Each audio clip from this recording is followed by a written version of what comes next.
É isso aí, meus amigos, bom dia! Estamos começando mais um programa OAB e Você, um programa que vai ao ar toda sexta-feira, um programa que nós temos a oportunidade de trazer sempre um advogado, uma advogada, para poder falarmos do direito. Um programa idealizado pela rádio Nossa FM 104,9 e a Ordem dos Advogados do Brasil, aqui em Presidente Prudente, dirigida pelo Wesley Cotini e uma trupe, uma série de advogados e advogados que integram a diretoria e as comissões e juntos fazem um trabalho para dignificar a nossa classe, a nossa atividade profissional e, por que não falar, a cidade de Presidente Prudente, porque a UAB tem sido um braço importante na melhoria da qualidade de vida de muita gente, porque a UAB faz um trabalho social, ajuda várias entidades sociais, é parceira e quando precisa ela é combativa aos órgãos públicos, mas é parceira dos órgãos públicos. Então, por isso, a UAB tem sido uma ferramenta importante para que as pessoas tenham uma qualidade de vida melhor e tenham uma ponte para poder atravessar os seus problemas e as suas dificuldades. E como a gente faz toda sexta-feira, hoje nós estamos recebendo, o nome dela é um nome diferente, é um nome difícil, Martine Gley da Silva Guiar Santos.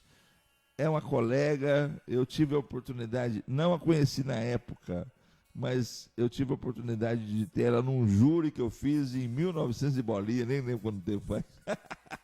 Mas não sou eu que estou velho, não. É ela, eu não. Eu estou jovem sempre. Doutora, seja bem-vinda, é uma satisfação ter você aqui. Fiquei muito feliz pelo seu empreendedorismo, pelo seu dinamismo, quantas coisas você faz. E eu queria que você contasse um pouco de você. Por que você fez direito? O que fez você sair lá do norte, e vir para cá, para Presidente Prudente, essa terra quente, de gente maravilhosa, mas quente demais. Conta um pouquinho da sua história para nós. Bom dia, doutor Adilson, bom dia aos ouvintes, aqueles que estão através da internet, bom dia, né? Olha, a minha história é uma história de muitas pessoas nortistas, né? Eu sou de Aliança do Tocantins. É uma Onde fica isso? Fica próximo de Gurupi do Tocantins, próximo de Palmas, que é a capital do estado. Que é longe, hein? Quantos quilômetros dá daqui lá? Eu nem sei, viu? Mas é bem longinho. E, na realidade, assim, eu sempre tive aquele sonho de estudar, mas eu venho de uma família muito pobre, né? Minha família tinha muito pouco recurso, não podia custear meus estudos. Então, eu entrei no primeiro vestibular da faculdade do estado do Tocantins, ali em 1990. E eu consegui passar numa faculdade que não tem nada a ver com direito, né? Que foi agronomia. E era um curso que ele era integral. E a minha família não tinha condições de me manter nessa faculdade porque eu não podia trabalhar. Então, eu acabei deixando aquela graduação. E sempre com aquele sonho, me casei, tive 3 filhos. E quando foi aquele último Enem, que era só uma prova, um amigo meu me convenceu a participar, embora eu já tinha ali quase 20 anos que eu não estudava mais, né? E eu participei daquele Enem e passei, né? Ganhei uma bolsa integral de Direito. Comecei a fazer Direito em Macapá, no Amapá. Na época nós morávamos lá.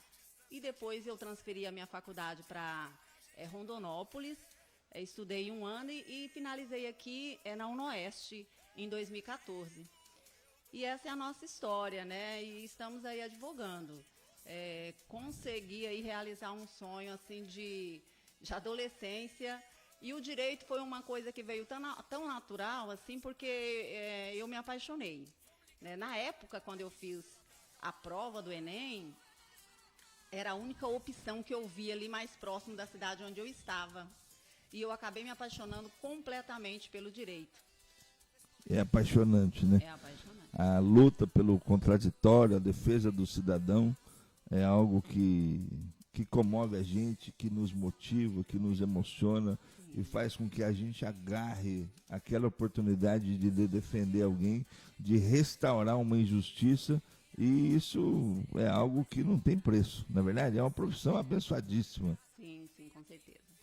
E hoje você veio para Presidente Prudente, você veio com a família toda, veio Com a minha com família. Malicuia.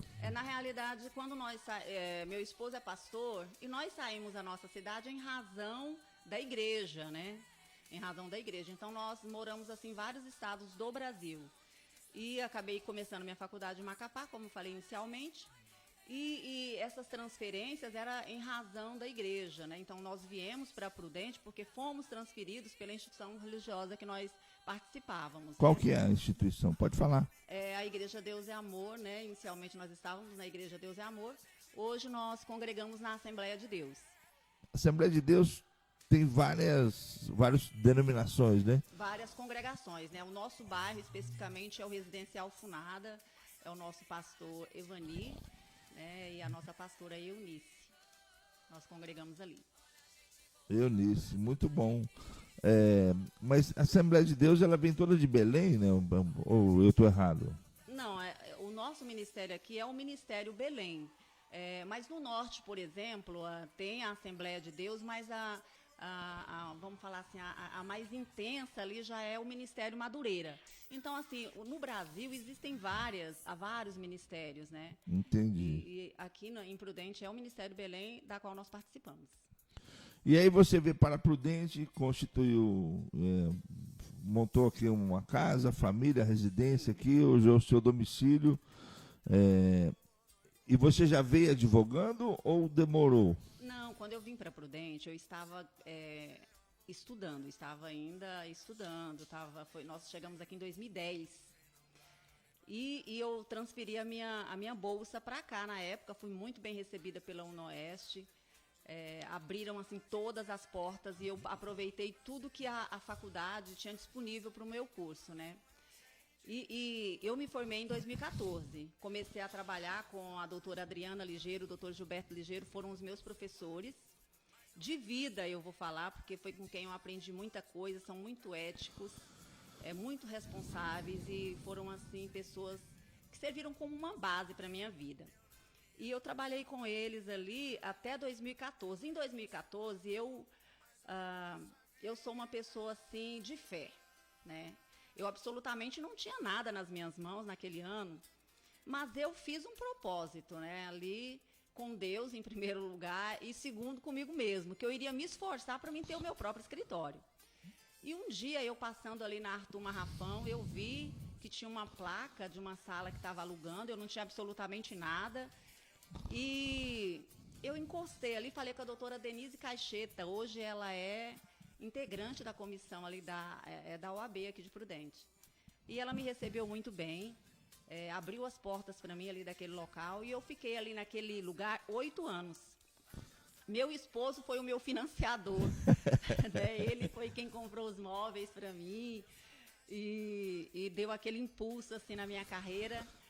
E eu comecei e as coisas foram fluindo, né? As pessoas da igreja da qual eu participava começaram a indicar amigos. Então você vai construindo, né? As coisas fluíram muito naturalmente assim.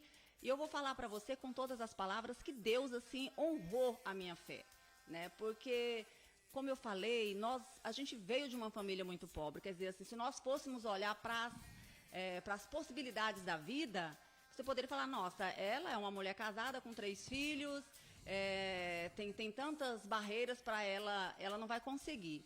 Mas, vai ser uma cliente do Bolsa Família, né?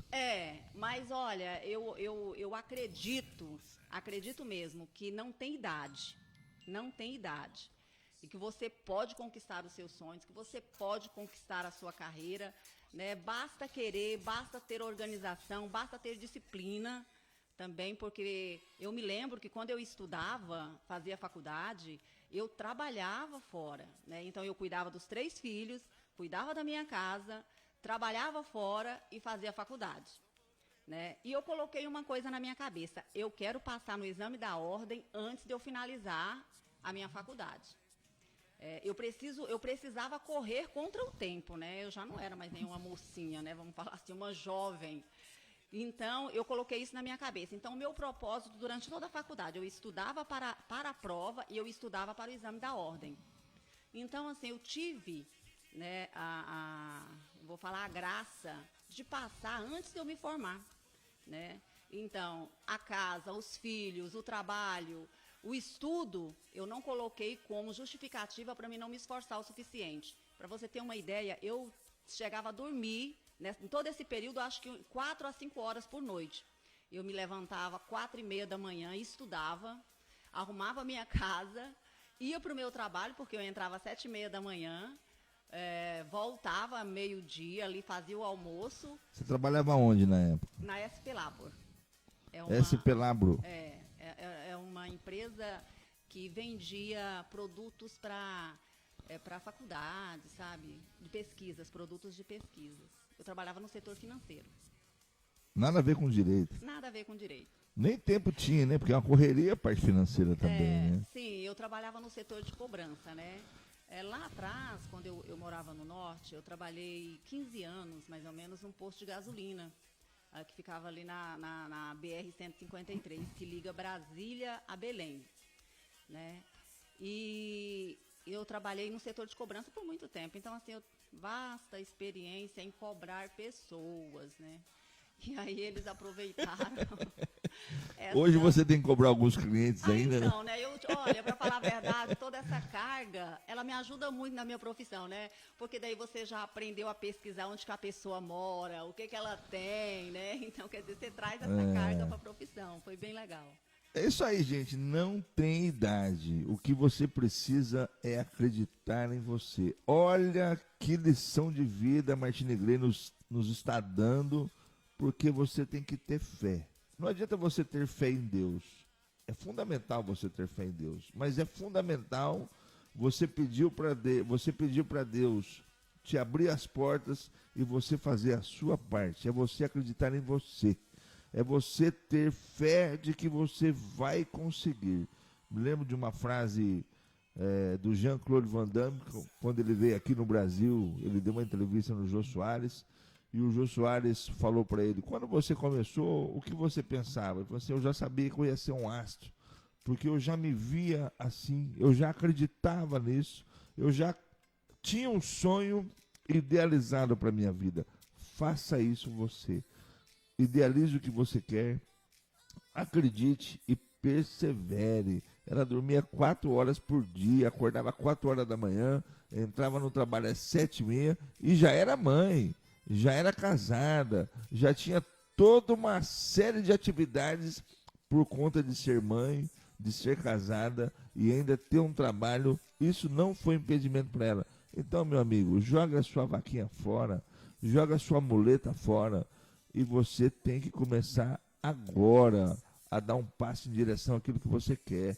E aí você, com meio tudo isso, conseguiu se formar em direito, montou o escritório, e você tem uma série de especialidades, tanto na questão de família, de previdência, e você parece que optou mais por defender as questões relativas à família. É isso mesmo?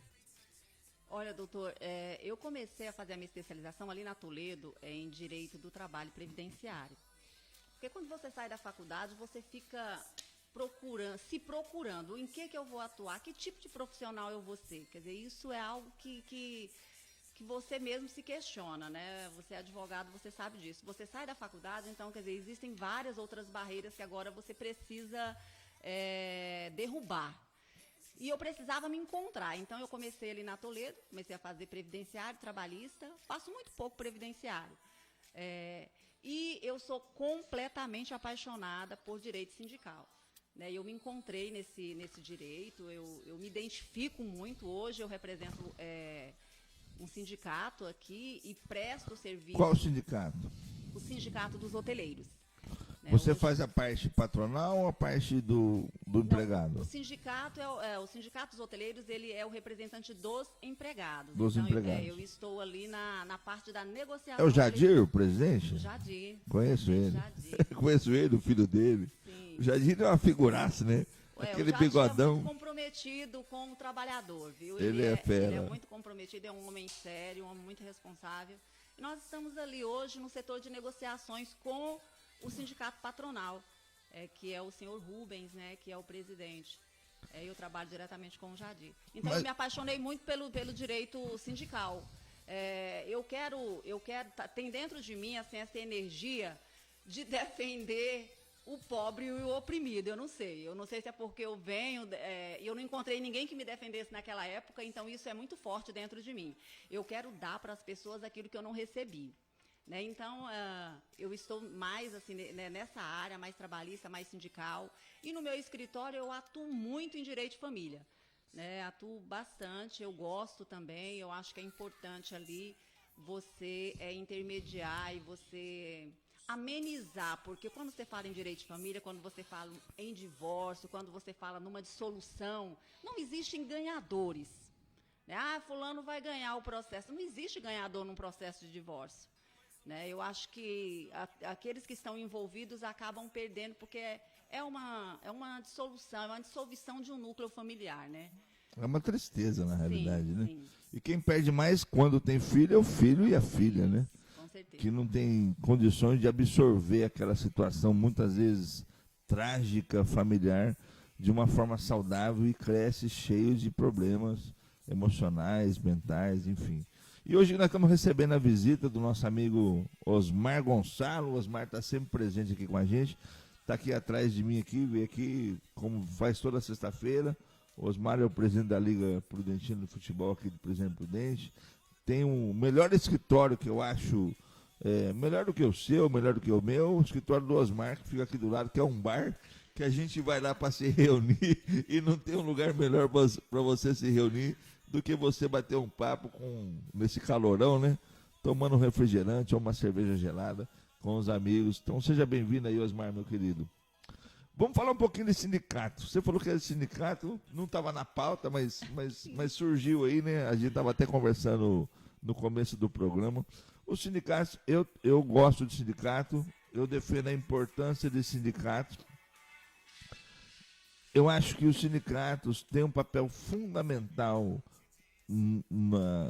no fortalecimento da democracia, mas principalmente na defesa dos direitos dos trabalhadores. E os sindicatos, nos últimos anos, sofreu aí alguns reveses. Muita gente disse que, inclusive, iria se acabar a atividade sindical. Embora eu acho que a atividade sindical, propriamente dita, acabou faz tempo. Essa é a minha opinião. Porque os sindicatos deixaram de lado os embates sindicais para serem braços partidários. Eu não estou dizendo que eles estão errados em poder defender esse ou aquele partido ou aquele segmento ideológico do qual eles fazem parte. Mas a luta sindical é o que motivou a criação dos sindicatos.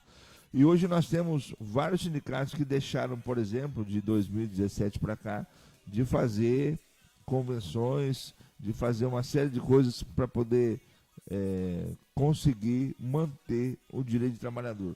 Como é que você vê o sindicato após as reformas que tem no dia de hoje? Antes de eu adentrar nessa questão, eu quero falar o seguinte, quer dizer, eu acho o seguinte, tá? O sindicato ele foi endemonizado pelo fato dessa relação política que você mencionou. Mas se nós formos para essa vertente, nós temos que levantar vários pontos e várias outras instituições hoje, dentro da sociedade brasileira, que seguem nesse mesmo sentido. Vamos falar das igrejas. Hoje, o papel da igreja, que eu entendo, seria evangelizar, fazer o social, mas hoje as igrejas estão envolvidas fortemente com a política, né? Nós já tivemos aí pastores que proibiram os seus membros de votar em fulano ou beltrano. Entende? Então, quer dizer, eu não vou condenar o sindicato por ele estar envolvido em política se eu tenho outras instituições que também se envolvem com a mesma intensidade. Mas isso justifica o fato de um estar... é isso que eu estou falando para você. Então, se um roubou, justifica que o outro pode roubar? Não é roubar, é assim, eu acho que a maioria da sociedade endemonizou os sindicatos, endemonizou os sindicalistas por conta de vários problemas muito pontuais que tiveram. Né? Mas, como você muito bem colocou, o sindicato, ele está envolvido, é o papel dele procurar melhores condições de trabalho e bons salários para os seus representados. Esse é o nosso papel fundamental. E eu falo para você como alguém que está envolvida diretamente nas negociações. Os sindicatos têm pessoas sérias, pessoas comprometidas com o trabalhador. Com certeza. Né? Pessoas que são pessoas idôneas, não só do lado dos representantes dos empregados, eu falo também dos sindicatos patronais. Eu tenho uma relação com vários diretores, né, ali na questão da negociação, e a gente vê que são pessoas comprometidas também com aqueles que eles representam, comprometidas com a lei, comprometidas de fazer a coisa correta. Infelizmente, existe aí essa campanha negativa de uma certa parcela da sociedade, que nós também não vamos generalizar, que endemonizam os sindicatos. E eu tive, né, o privilégio, e tenho o privilégio de estar sempre ali também com os sindicatos frentistas, né, que é uma categoria, né, porque quando eu falo em sindicato também de frentista, eu trabalhei num posto de gasolina. Então, eu sei o que é um posto de gasolina. Trabalhou? Você fez o que no posto? Eu trabalhei como caixa e trabalhei na administração. Verdade? Sim, trabalhei quase 15 anos num posto de gasolina. Que posto você trabalhou? Posto Aliança, lá na minha cidade, né? Ah, não é aqui em Prudente, não? Não, é no norte. No norte, como você... É lá no norte. Lá no norte. E eu tenho o privilégio de participar de várias reuniões dos sindicatos, dos frentistas, eles me convidam e eu vejo pessoas compromissadas com o trabalhador, sabe? Outro dia eu tive o privilégio de falar com um vereador e ele falando contra o sindicato, a pergunta que eu fiz para ele foi o seguinte: vereador, o senhor já participou de alguma negociação sindical? Nunca. Então você não pode falar mal. Porque você não entende e você não consegue compreender a extensão disso. O vereador não sabe nem o que é ser vereador, vai querer entrar em discussão. Você está entendendo? Sindicato. Então, assim, falar mal do sindicato, você precisa conhecer a estrutura do que é um sindicato, o que é a atividade sindical. E eu convido qualquer trabalhador que esteja nos ouvindo agora ou esteja nos assistindo agora, procure o seu sindicato. Eu tenho certeza que o seu presidente vai te receber, vai explicar como que as coisas acontecem lá dentro. O nosso papel, o papel do sindicato é exatamente esse, é receber o trabalhador. E olha, eu defendo o sindicato, eu defendo a atuação do sindicato, porque eu acredito nessa causa. A Constituição fala, né, que é algo que eu acho que é indispensável para nós trabalhadores, que os sindicatos, obrigatoriamente, eles têm que estar nessas negociações. Como nós conversávamos antes de entrar no ar, você falou que muitos trabalhadores, às vezes, já com essa ideia endemonizada do sindicato, procura outro advogado, procura outra forma de buscar os seus direitos. Aí a pergunta que eu falei para você, mas o que aquele advogado vai utilizar? Não é exatamente as convenções coletivas e os acordos coletivos que o sindicato negociou? Se me permite, doutora, eu concordo contigo, de fato isso é verdade, mas essas convenções, esses dissídios, estão congelados aí no tempo. Não de todas as categorias, mas estão congelados no tempo. Porque quando os sindicatos perderam a contribuição anual, eles deixaram de ter aquele dinheiro fácil. E nesse período, enquanto eles ganhavam essa contribuição, eles deixaram a luta sindical de lado e passaram a tão somente se ingressarem na luta partidária. E eu não estou dizendo que eles estão errados, mas deixar a luta sindical, isso foi um erro grave. Deixou-se de se trabalhar o trabalhador e colocar na cabeça do trabalhador qual é a importância do sindicato, por que ele precisa continuar existindo, e eu acho que ele tem que continuar existindo, para poder não só manter os direitos do trabalhador sempre em evidência e ativo, mas também fortalecer a democracia. Porque o trabalhador sempre é a parte mais frágil da balança. E eu acho que os sindicatos criou essa endemonização pela sua própria inércia, pelo seu próprio parasitismo, em razão de, ao longo de um determinado período, deixar de fazer o seu trabalho sindical para poder somente fazer a questão partidária. Não sei se você pensa assim, você está dentro do sindicato, e eu acho que você está certo em defender, mas a gente não pode deixar e fechar os olhos para aquilo que foi errado. Nós precisamos fazer sempre o meia-culpa e reconhecer os nossos erros. Olha, doutor, na realidade nunca houve esse congelamento que você está falando. Anualmente, quando nós nos reunimos, eu falo pelo menos da categoria que eu represento, quando nós nos reunimos para negociar, todos os anos os salários do trabalhador, eles são reajustados. Não resta dúvidas. Os direitos sociais, os direitos econômicos sempre estão em pauta. O direito da mulher grávida, sempre em pauta. E outra coisa, nós temos a mulher grávida aí hoje, uma estabilidade de 4 meses, 5 meses para aquelas que estão ali vinculadas, né, que a legislação exige. Hoje o sindicato conseguiu uma estabilidade além desses 4 meses de mais 90 dias para a mulher grávida, para a mulher que vai dar à luz. O sindicato nunca esteve paralisado nessas questões e a maior prova disso é a sua sobrevivência depois de 2017. Né? Inclusive, isso foi reconhecido pelo Supremo Tribunal, pelo ministro José Barroso, quando ele fala que os sindicatos, embora não estivessem sido financiados, né, mas eles estavam morrendo, mas continuam na luta pelo trabalhador. Isso está lá na decisão, agora, a última decisão que ele deu a respeito aí da contribuição sindical. Eles estavam morrendo, só não morreram porque agora voltou de novo a contribuição, eles vão ganhar vida novamente. Mas na realidade, nós temos que pensar o seguinte, as pessoas falam que nós temos que diferenciar o imposto sindical da contribuição sindical. O imposto sindical é aquele que era deduzido do salário do trabalhador todo mês de março, uma vez no ano. Esse imposto, ele não foi... ele não sumiu, na verdade, ele existe, mas hoje ele não é mais obrigatório, quer dizer, o trabalhador, ele autoriza que seja deduzido da remuneração dele anualmente, então ele subsiste. Nós estamos falando da contribuição sindical, que é o financiamento do trabalhador para a existência do seu sindicato, que é aquele que ele paga mensalmente, né? E aí cada sindicato estabelece o percentual, o que eu trabalho, por exemplo, é 1,5%. Né, do salário normativo, né, ou do salário que a pessoa recebe, que é quase nada. Vamos colocar hoje R$23 naquele sindicato que eu represento. E essa questão de falar que o sindicato congelou, eu não concordo. Eu não concordo porque todo esse tempo, que desde 2017 o sindicato não parou a sua luta, não parou a negociação com o sindicato patronal, está lutando pelas mulheres. Nós tivemos uma reunião agora com o Sindicato dos Frentistas, de uma frentista, uma funcionária ali em Curitiba, que ela foi agredida no pátio do posto por um consumidor. Né? Mas aí já foge um pouco da questão sindical, né? Porque não, na realidade não a questão... porque nós a não questão estamos... da agressão já tem toda uma legislação que defende...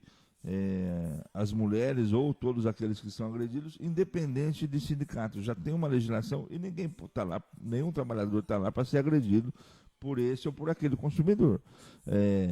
Mas eu acho bacana essa luta sindical, eu acho importante a luta sindical, mas os sindicatos perderam um pouquinho a sua essência ao não defender. Hoje nós estamos, por exemplo, na área digital, na tecnologia, a inteligência artificial está tirando uma série de trabalhos. Hoje tem alguns empregos que não compensa mais você investir. Bancário e vários outros empregos que estão se perdendo ao longo da história.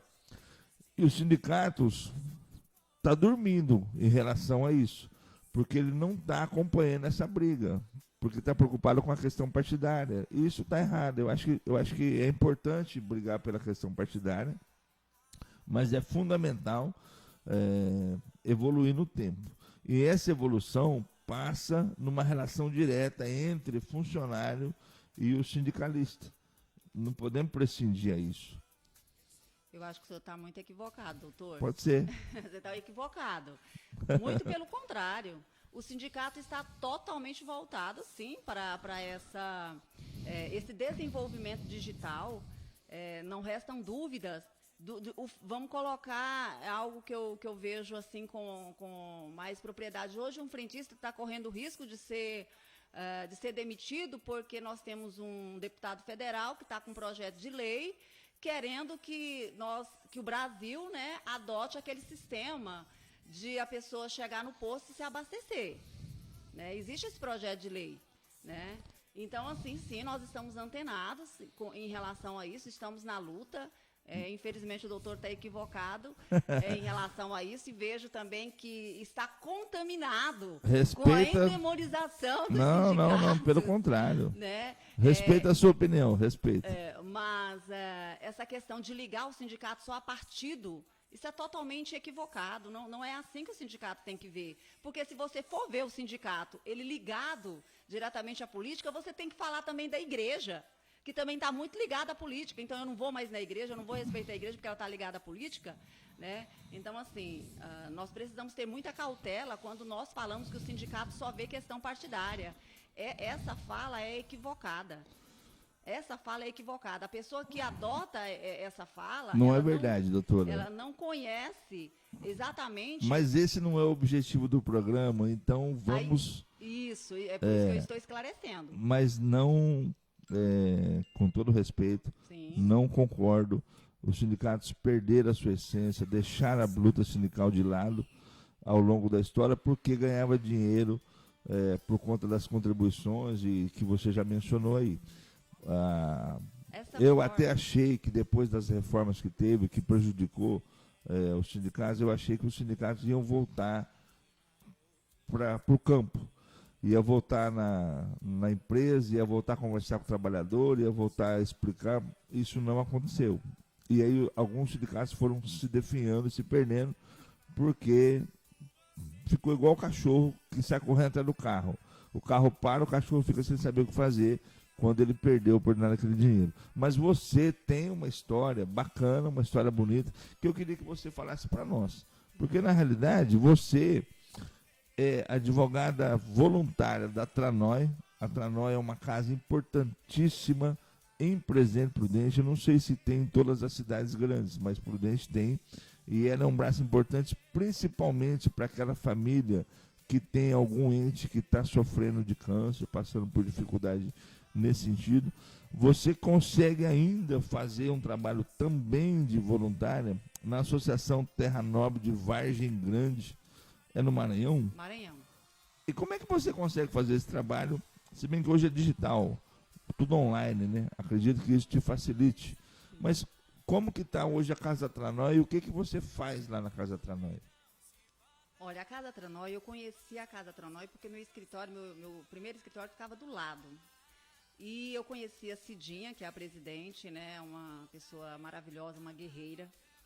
E quando ela me convidou para conhecer a Casa Tranói, ela me disse que ali tinha vários pacientes que estavam em tratamento e que às vezes elas precisavam de uma medicação de custo alto e que o hospital não tinha possibilidade de fornecer ali aquele medicamento. Aí eu falei para ela, Cidinha, eu me disponho, quando tiver uma família de baixa renda, que não tenha condições, que esteja aqui com você e que ela necessitar desse apoio jurídico para nós podermos aí ajuizar uma ação, o meu escritório está à disposição. E é dessa forma que eu ajudo a Casa Tranói. Muito Sempre bom. que a Cidinha precisa de uma orientação jurídica, que tem alguém ali na casa que precisa de uma orientação jurídica, a Cidinha me liga e pede para que eu oriente aquela pessoa que ela está assistindo. Então, esse é o nosso trabalho. Em relação à Vargem Grande, lá em Vargem Grande, eu falo nós porque foi eu e meu cunhado, o pastor Antônio Wilton, nós fundamos ali a Associação Terra Nobre. Ele foi para lá na vertente da igreja, né, que ele é pastor da Igreja Deus Vivo, ali na cidade de Vargem Grande, mas ele viu que a cidade era muito carente, né, as pessoas realmente tinham assim, uma necessidade de se qualificar, muitas mulheres, mães solo, que não tinham condições ali de cuidar dos filhos, e então nós decidimos criar essa Associação Terra Nobre. Ela é voltada especificamente para atender mulheres vulneráveis, crianças vulneráveis. E nós temos ali projetos como Dentinho de Leite, onde nós levamos, né, dentistas também voluntários para fazer um atendimento odontológico dessas crianças. Não só fazer o tratamento, como a orientação. É incrível como a gente vê pessoas assim, jovens, sem dentição lá no local, porque perdiam por falta da higiene bucal. Então, nós implantamos esse projeto lá. Muitas mulheres vulneráveis que não tinham qualificação, ficavam ali, como você colocou no começo da nossa fala, muito dependentes do Bolsa Família. Então, o que nós fizemos ali? A associação, ela criou ali uma fábrica de sandálias, né?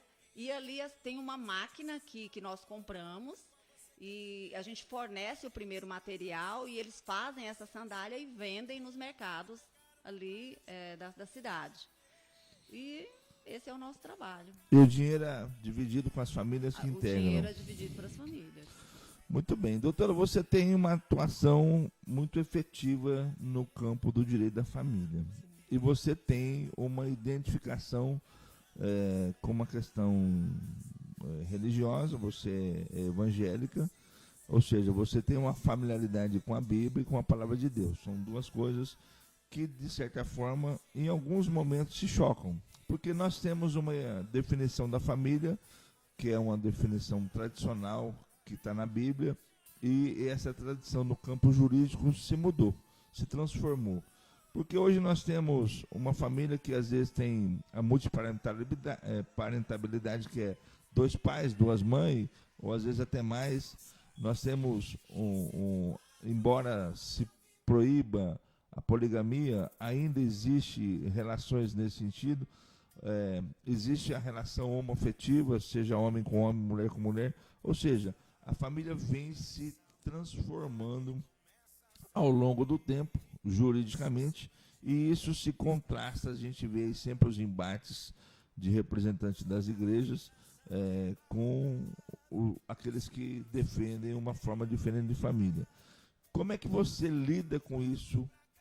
Primeiro você mesmo, enquanto cidadã, enquanto um ser humano que se identifica, que se coloca de uma forma muito positiva e com seu pensamento claro, e como profissional no dia a dia, dentro da sua atividade jurisdicional. Gostei muito da pergunta. E eu lido isso com muito respeito, porque não cabe a mim julgar, né? O meu papel ali é como profissional. É óbvio, né, que existem sim aquelas pessoas que vão desrespeitar a família que não é tradicional, como você falou, constituída de um homem e de uma mulher. Se no meu escritório chega 2 mulheres e elas se reconhecem como esposas, elas são tratadas como esposas, com respeito.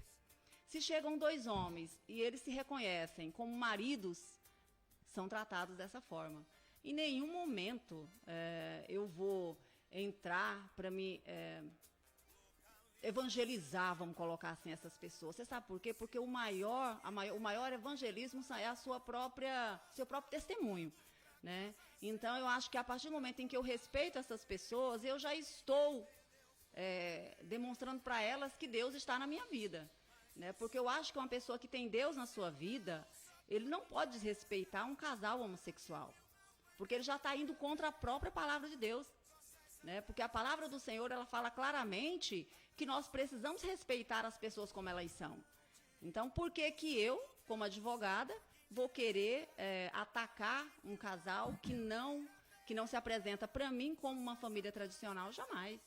Jamais. No meu escritório, todos são tratados com respeito, exatamente cumprindo a palavra mesmo, a palavra que está lá escrita na Bíblia. E você teve demandas lá no seu escritório com relação a essa nova forma de constituição familiar, direito de homoafetivos, com relação à questão do reconhecimento da paternidade, se é uma paternidade afetiva, se é uma paternidade biológica? Você teve demandas nesse sentido? Nunca tive demanda desse tipo. Mas se algum dia surgir na minha porta, eu vou tratar com muita ética, né? Eu sou muito ética em relação a isso, né? E eu estou ali para respeitar qualquer pessoa que bater na minha porta. Maravilha. Doutora, nós tivemos aí agora recentemente uma definição por parte do STF com relação à questão das separações, dos divórcios. Porque antigamente o código dizia que você tinha que fazer uma separação E após um ano de separados, você poderia se divorciar. Com a vigência do Código Novo, isso caiu por terra. Você passava a poder ingressar com pedido de divórcio diretamente, independente de você ter se separado ou não anteriormente a isso. O STF julgou, não faz muito tempo, essa questão. As famílias passaram a ter maiores dificuldades e a gente percebeu um número maior de divórcio, principalmente depois da pandemia, onde, por conta da pandemia, houve a necessidade de uma convivência mais estreita entre as pessoas. E aí a gente vê uma dificuldade, né? Porque a gente tem a dificuldade de, às vezes, olhar no olho do outro e olhar para dentro do outro, e o outro olhar para dentro de nós, e essa comunicação se estrila e acabou tendo vários problemas e muita gente se separou. Como é que você vê hoje? Eu queria que você explicasse para nós primeiro o que é um divórcio, o que é um divórcio litigioso e consensual, e como é que você vê essa questão hoje, pós-pandemia, na vida da sociedade e na vida das famílias. Olha, doutor, a meu ver, né, hoje nós temos já o divórcio liminar. Tem alguns juízes que, inclusive, já adotaram esse entendimento. O divórcio litigioso é aquele que, infelizmente, ele vem acompanhado de conflito, né? E que normalmente nem está ligado ao término do casamento. Quando se fala em divórcio litigioso, pelo menos a minha experiência que eu tenho e as ações que estão nas minhas mãos, o conflito sempre emerge da questão patrimonial. Porque um não reconhece a dívida tal, ou porque o outro acha que o cônjuge não tem direito a determinado bem que o casal comprou durante o casamento. Então, normalmente é isso. Dificilmente, ou eu nunca tive nenhum caso onde a outra parte não queria acabar com o casamento, né? O casamento, a relação amorosa, por assim dizer, normalmente não é objeto de falar, eu não quero me divorciar de você. Eu já tive vários. Sério? Sério. Por incrível que pareça. Então, o cara fala, não, eu não quero me separar, eu quero continuar. A mulher fala, mas eu não quero mais. E já aconteceu o contrário também. Eu falo, olha, infelizmente, vocês vão ter que definir a questão da partilha, e você tem razão, os conflitos sempre é por partilha, mas eu já tive alguns casos em que a pessoa fala, eu não quero me divorciar, eu a amo, aceito tudo, não quero, é o problema. É complicado você manter duas pessoas juntas enquanto uma não quer. E eu super concordo com o divórcio liminar. Se tem alguém ali que não quer mais, ainda que o outro esteja muito apaixonado, não tem como você dar manutenção àquilo dali. É verdade. Se eventualmente depois a outra parte que não ama mais revigorar o amor, o sentimento, casa de novo, né? Mas eu acho que é absolutamente compatível com o processo do divórcio a decisão liminar dele. Né? Em relação à partilha de bens, tudo bem, podemos continuar aí discutindo o mérito durante uma ação. Mas eu acho que ficar mantendo um casamento das pessoas onde uma não quer, acaba prejudicando aí aquela que quer, né, de se divorciar. É verdade. Né? Não tem como você manter um casal junto se o outro não quer. Né? Até a Bíblia fala, andarão dois juntos, né? Se um não quer, tá ali, não tem como, né? Então, doutora, e pegando esse gancho da questão dos bens aí, da questão patrimonial, existe alguns regimes de bens. Sim. Quando você casa e você não define qual o regime de bens, vigora o regime da comunhão parcial de bens. Eu queria que você explicasse um pouco dos regimes. Comunhão parcial de bens, separação total de bens, comunhão total de bens. No caso da união estável, que não tem definição ou as pessoas não pactuam como é que é o regime, vigora o regime da comunhão parcial de bens. Ontem até me ligou uma colega que ela está construindo um patrimônio e ela está convivendo com um camarada e ela falou para mim assim, eu sou obrigado a participar com ele? Eu falei assim, aquilo que você tinha antes é seu, mas aquilo que você está conseguindo agora é de vocês dois, você vai ter que partilhar. Mas não é justo. Eu falei assim, olha, independente de ser justo ou não, essa é a lei. Ela falou assim, o que eu vou largar do cara? Eu falei, não, você não precisa largar dele, vai no cartório, define um regime de bens lá como separação total de bens e continua convivendo. Aquilo que é seu, se amanhã vocês se largarem, vai continuar sendo seu, não vai comunicar aquilo que é seu com ele. E eu queria que você explicasse para a gente essas questões aí do regime de bens.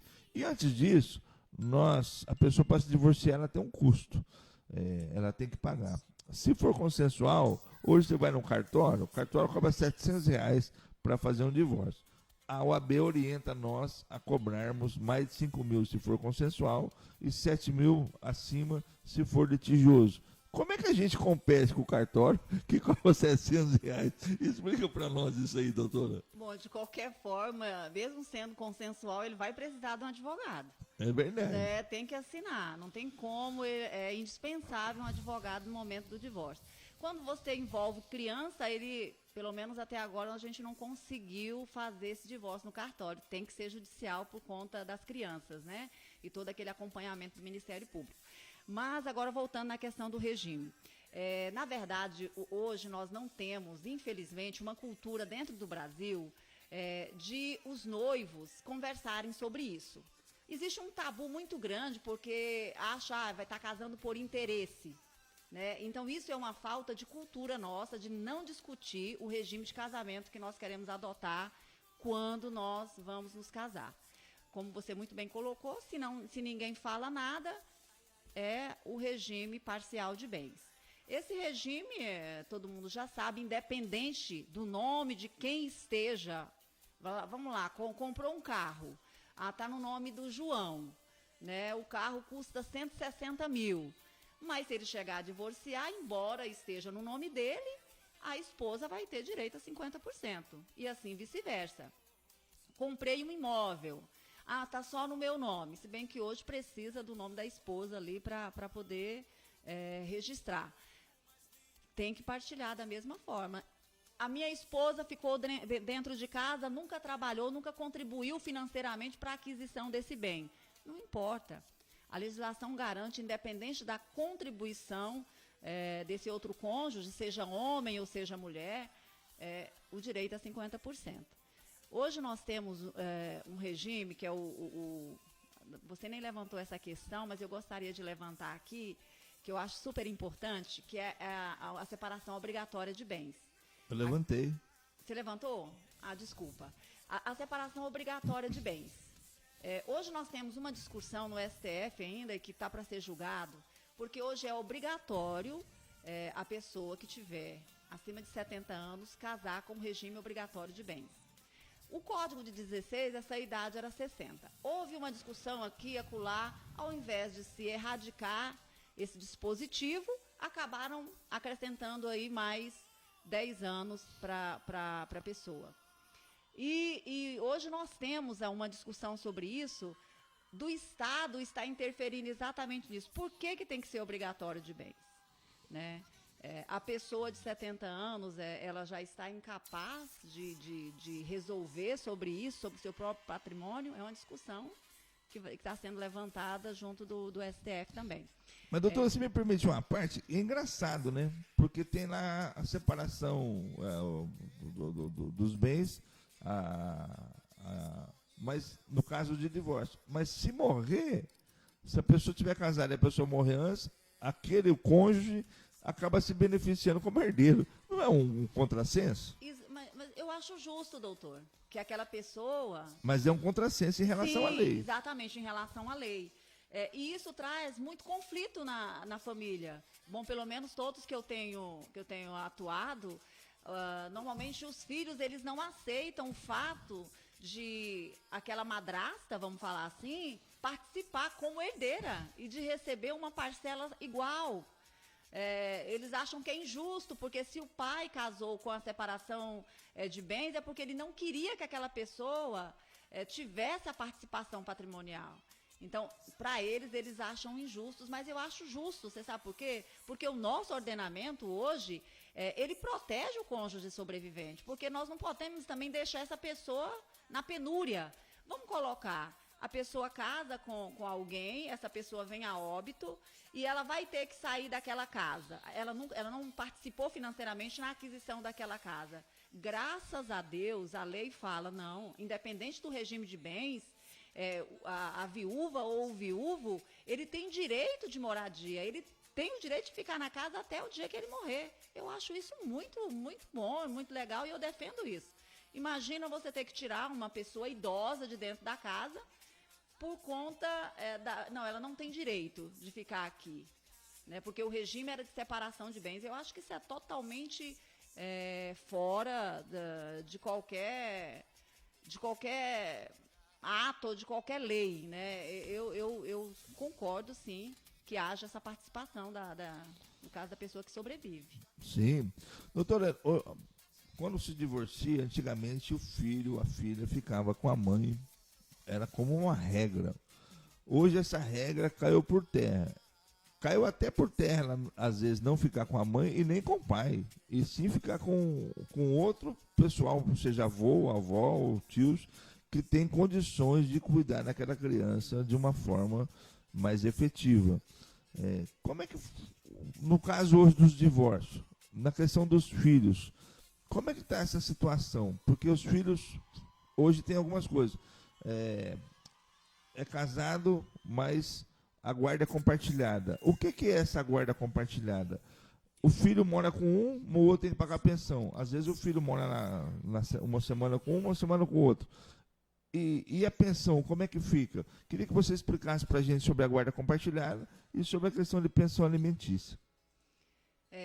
As pessoas elas têm uma ideia assim um pouco equivocada sobre a guarda compartilhada. Quando fala assim, a guarda vai ser compartilhada, nossa, então o meu filho vai ter que morar um tempo comigo, outro tempo com o pai, né? Olha, a guarda compartilhada, a palavra, o significado é literal, né? Quando fala compartilhada, significa na questão da assistência e do interesse das crianças. Vou dar um exemplo prático para acho que ficar mais fácil. Seu filho está lá na escola e está tendo problemas na escola, não está tendo um bom rendimento escolar. Se fosse a guarda unilateral, vamos colocar que a mãe tem a guarda, o pai nem poderia estar ali pedindo notas ou pegando a criança. Mas quando é uma guarda compartilhada, o pai vai poder ir até lá, vai poder orientar, vai poder pedir informação. O filho viaja com o pai. Eventualmente acontece um acidente na praia, esse filho tem que passar por uma cirurgia. Se for uma guarda unilateral, o pai não tem autorização de assinar nenhum tipo de procedimento cirúrgico. Com a guarda compartilhada, esse pai vai poder tomar a decisão. Então, a guarda compartilhada, e eu acredito muito nessa guarda, é exatamente a criação compartilhada dos pais. Os dois têm que se envolver com aquele filho. O que eu acho que é perfeito, né? Até por aquilo que a gente estava falando. Quando existe um divórcio, quem perde? A criança. Quem perde? O filho. Você coloca ali uma guarda unilateral, você tem mais uma perda, que é a falta de envolvimento daquele pai. A falta de envolvimento com o desenvolvimento do filho. Então, a guarda compartilhada é isso e não tem nada a ver. Se o filho ficar 5 dias na casa do pai, aquele que paga o alimento, normalmente, né, a gente fala é o pai, sim, a pensão tem que ser paga para a mãe. Né? A questão da pensão, ela não afeta em nada. O domicílio, ele tem que ser determinado ou com o pai ou com a mãe. A criança não vai ficar jogada para um lado e para outro, porque isso também vai afetar o desenvolvimento psicológico dessa criança, o desenvolvimento emocional. Ela precisa saber que o domicílio dela é na casa da mãe ou na casa do pai. O que eu acho mais interessante em relação a isso, e é muito bom a gente pautar, é que o interesse aqui, em relação a isso, não é nem da mãe nem do pai, o interesse é da criança. Quando você bem falou que muitas vezes a criança nem fica nem com o pai nem com a mãe, vai para a casa de um avô paterno ou materno, aquele que tem melhor condições de cuidar dessa criança. Qual que é a pauta aqui? A pauta é a proteção da criança, o interesse dele.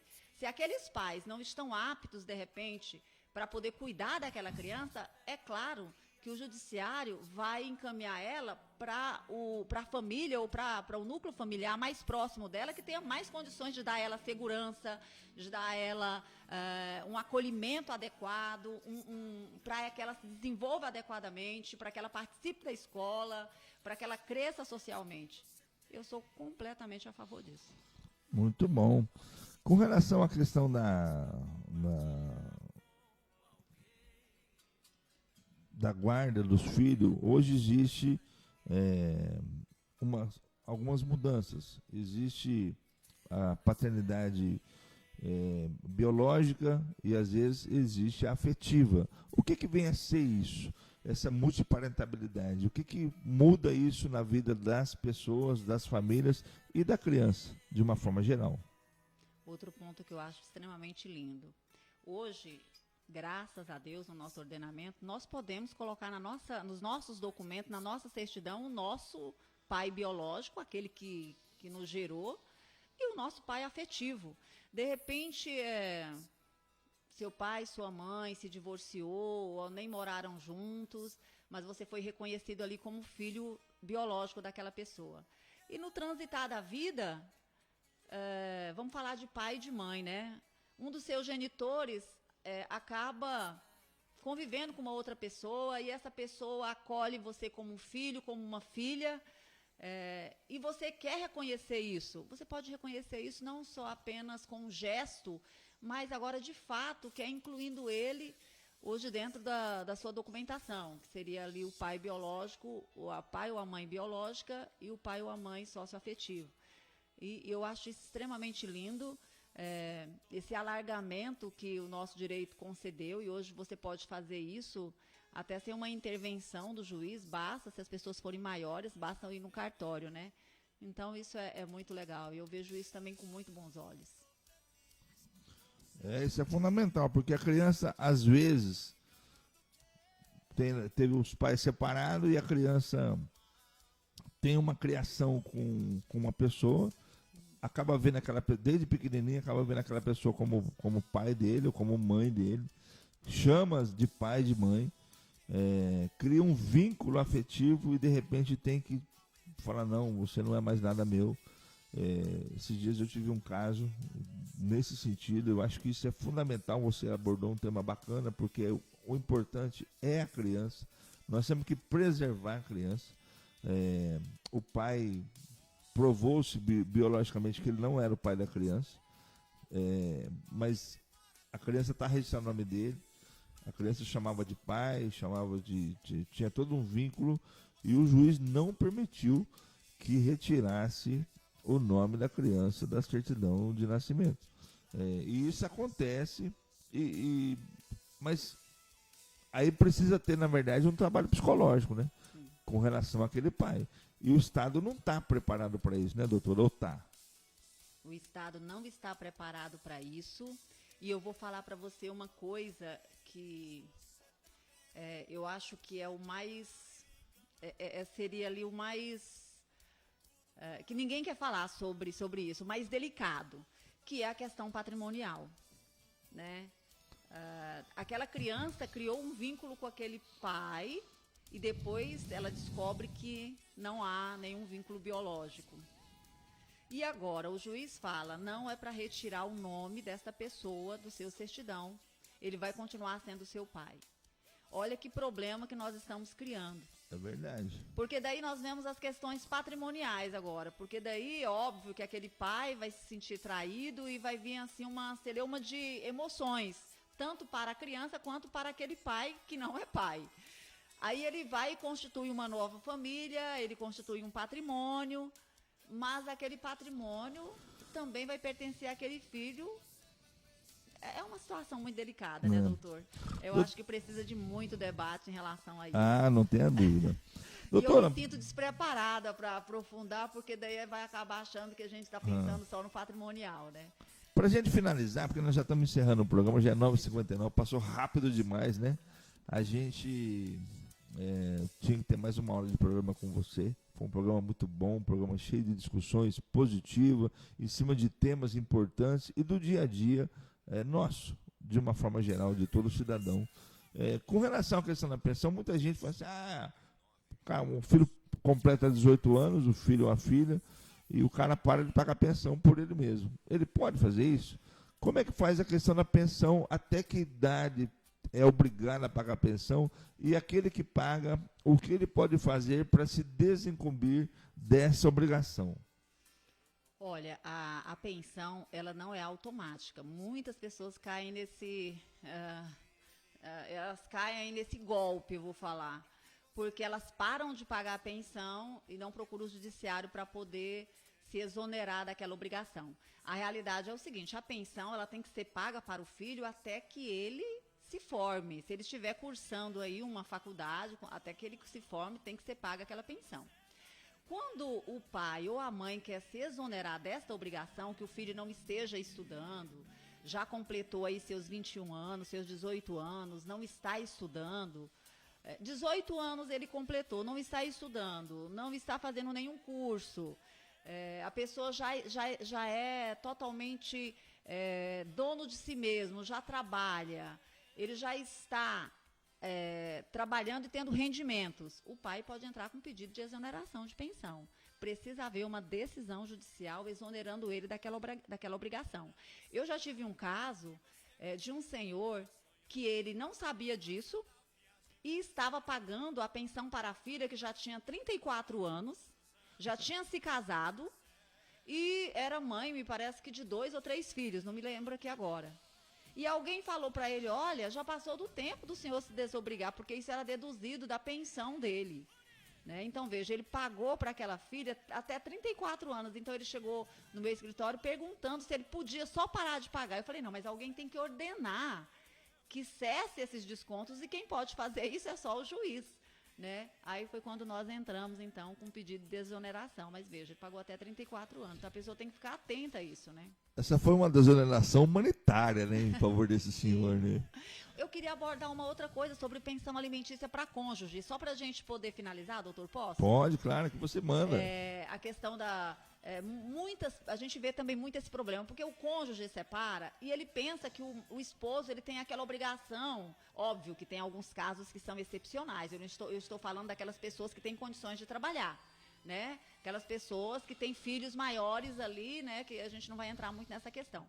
Mas a pensão para o cônjuge tem que saber que ela não é eterna, tá? O ex-marido, ele paga apenas por um tempo. Depois ele pode buscar o judiciário e pode também pedir a exoneração. Né? Isso é muito importante até para nós, né, mulheres, quando a gente sair aí de uma relação, procurar se desenvolver, procurar um emprego, procurar estudar, para a gente ficar bem financeiramente, né? E não ficar dependente só do esposo. Ah, mas eu não posso trabalhar, eu não posso estudar, eu já sou uma pessoa já de idade avançada. Nesses casos, quem tem a obrigação de pagar alimentos para essa pessoa são os filhos, né? Se ela é desassistida e não o ex-marido. Né? É isso. É isso aí, doutora. Chegamos ao final do programa. Programa OAB e você. Foi muito bom, foi bacana, foi produtivo o programa. Gostei muito da sua presença. Você não só demonstrou conhecimento, como também personalidade, que de fato é advogada, que você defende aquilo que acredita, e isso é importante e bom. Muito obrigado pela sua presença, obrigado por você ter vindo, e eu gostaria que você fizesse as suas considerações finais para a gente poder encerrar com chave de ouro esse programa. Eu quero agradecer ao doutor Adilson por ter me convidado para esse programa, agradecer aos ouvintes, agradecer àqueles que estão nos assistindo e tenham todos um bom dia. É isso aí, gente. Sexta-feira que vem estaremos aqui, acredito eu, com o Dr. Carlos, que foi o paraninfo, inclusive, da gente, é um amigo em comum que nós temos com a doutora. Eu agradeço essa oportunidade, obrigado, que Deus nos abençoe, obrigado, Senhor, por mais uma semana maravilhosa, que Ele permita que a gente tenha um final de semana abençoadíssimo, que você tenha paz, tranquilidade, que você passe um final de semana em família e com seus amigos. Obrigado, gente! Até sexta-feira que vem, se Deus permitir, fomos!